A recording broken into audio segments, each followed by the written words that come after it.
یعنی امت کو ان کے دور میں جن امور کی ضرورت ہوگی اور جو چیزیں اس کی کامیابی اور برتری کے لیے ضروری ہوں گی، اور پوری روئے زمین کے مسلمان بے تحاشا قربانیاں دینے کے باوجود محض ان چند چیزوں کے نہ ہونے کی وجہ سے کامیاب نہ ہو رہے ہوں گے، مہدی کو قدرتی طور پر ان کا ادراک ہوگا۔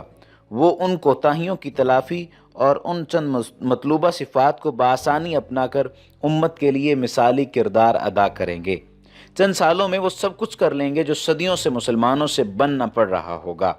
وہ پہلے سے پیدا نہیں ہوئے ہیں، عام انسانوں کی طرح پیدا ہوں گے۔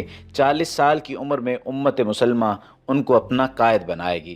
ان کے ہاتھ پر بیعت کر کے کفر کے برپا کردہ مظالم کے خلاف وہ عظیم جہاد شروع کرے گی، جس کا اختتام عالمی خلافت اسلامی کے قیام پر ہوگا۔ امام مہدی کا اگر حاضرانہ تعارف کروایا جائے تو دعوی مہدیت اور حقیقی مہدویت میں آگ اور پانی کا تضاد ہے۔ حسنی سادات میں مہدویت ایک روحانی منصب ہے۔ ایک مشہور مقولہ ہے کہ تصوف کے میدان میں مدعی کی سزا پھانسی ہے۔ حسنی سادات کو ظہور مہدی کا انعام ملا ہے، اس لیے ہے کہ وہ اپنے جائز دعوے اور حق سے دستبردار ہو گئے۔ اگر سچے امام مہدی کی علامات کے بارے میں بتائیں تو علی ابن طالب سے روایت منقول ہے، رسول اللہ صلی اللہ علیہ وآلہ وسلم نے ارشاد فرمایا، مہدی ہم اہل بیت میں سے ہوں گے، اللہ تعالیٰ ایک ہی رات میں ان کو یہ صلاحیت عطا فرما دے گا۔ اس حدیث کی شرح میں شیخ عبدالغنی دہلوی فرماتے ہیں، یعنی اللہ تعالیٰ ایک ہی رات میں اچانک ان کو امارت اور خلافت کی یہ صلاحیت عطا فرما دے گا۔ علامہ ابن کثیر اس حدیث کی شرح میں فرماتے ہیں کہ اللہ تعالیٰ اپنے خصوصی فضل و توفیق سے سرفراز فرما کر پہلے انہیں الہام کریں گے اور اس مقام سے آشنا کریں گے جس سے وہ پہلے ناواقف تھے۔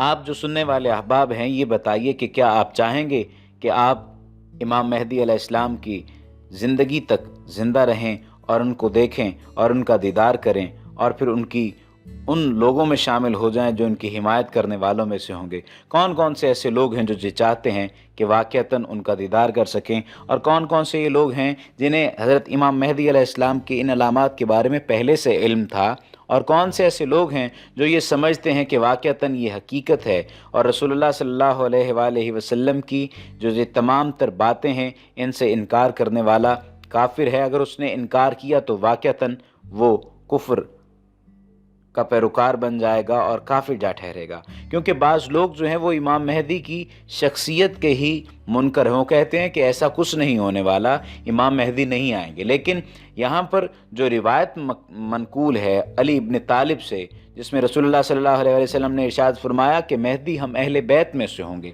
اللہ تعالیٰ ایک ہی رات میں ان کو یہ صلاحیت عطا فرما دے گا۔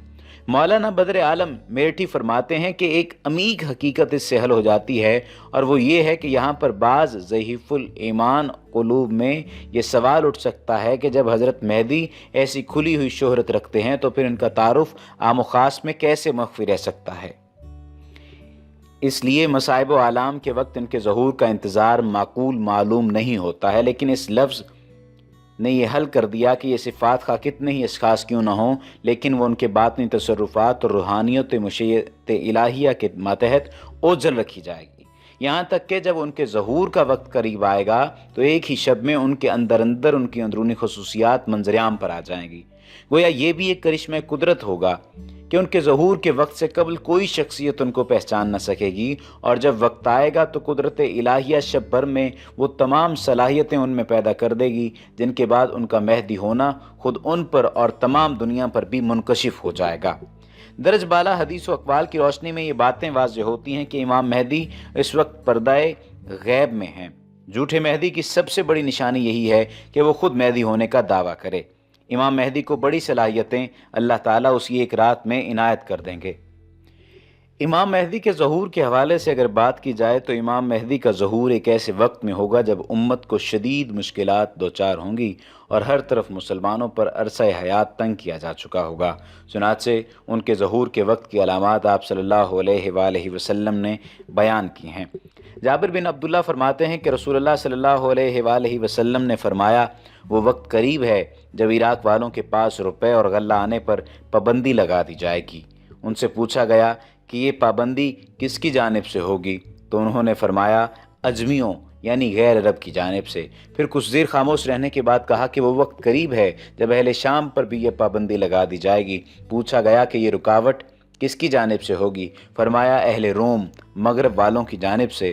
پھر فرمایا رسول اللہ صلی اللہ علیہ وآلہ وسلم کا ارشاد ہے کہ میری امت میں ایک خلیفہ ہوگا جو لوگوں کو مال لب بھر بھر کے دے گا اور شمار نہیں کرے گا۔ نیز آپ صلی اللہ علیہ وآلہ وسلم نے فرمایا کہ جس کے قبضے میں میری جان ہے، یقیناً اسلام اپنی پہلی حالت کی طرف لوٹے گا جس طرح کہ ابتدا مدینہ سے ہوئی تھی، حتیٰ کہ ایمان صرف مدینہ میں رہ جائے گا۔ پھر آپ نے فرمایا کہ مدینہ سے جب بھی کوئی بے رغبتی کی بنا پر نکل جائے گا تو اللہ تعالیٰ اس سے بہتر کو وہاں آباد کر دے گا۔ کچھ لوگ سنیں گے کہ فلاں جگہ پر ارزانی اور باغ و زراعت کی فراوانی ہے تو مدینہ چھوڑ کر وہاں چلے جائیں گے، حالانکہ ان کے واسطے مدینہ ہی بہتر تھا کہ وہ اس بات کو جانتے نہیں۔